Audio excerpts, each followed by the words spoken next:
और यह कथा है उस अनंत प्रेम की जो काल से भी पुराना है। श्री राधा और श्री कृष्ण की अमर प्रेम गाथा।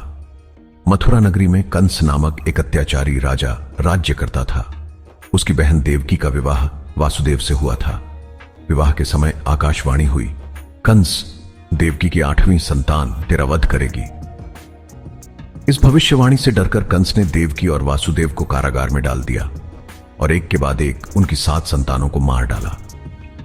भाद्रपद मास की अष्टमी की अंधेरी रात थी।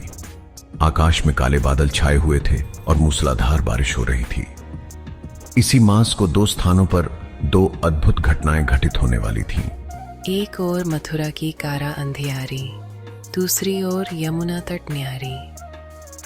रात्रि एक, घटना 2 महान, धरा पर आए 2 दिव्य गान। मध्य रात्रि का समय था। कंस की कारागार में माता देवकी और पिता वासुदेव बंदी थे। अचानक समस्त बंधन टूट गए, पहरेदार सो गए और द्वार स्वयं खुल गए।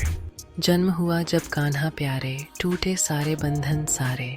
मध्य रात्रि के समय जब सारा संसार सो रहा था, माता देवकी के गर्भ से भगवान का जन्म हुआ।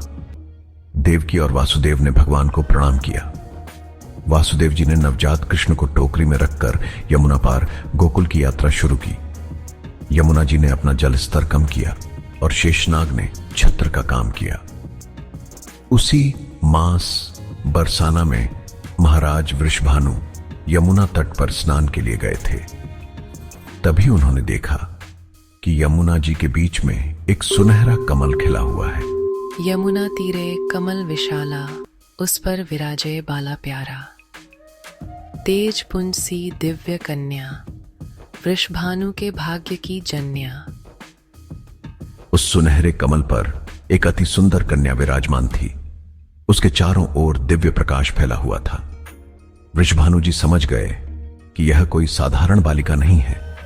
जब वासुदेव जी कृष्ण को नंद बाबा के घर पहुंचाकर गोकुल में यशोदा मैया की गोद में रखे, उसी भाद्रपद मास शुक्ल अष्टमी वृषभानु जी राधा रानी को अपने घर लेकर आए और कीर्ति माता की गोद में सौंपा। गोकुल में नंद यशोदा को पुत्र रत्न मिला था। बरसाना में वृषभानु कीर्ति को दिव्य कन्या मिली थी। अगले अध्याय में देखिए वो अद्भुत क्षण जब राधा कृष्ण का पहला मिलन होता है और राधा रानी के नेत्र खुलने का चमत्कार होता है।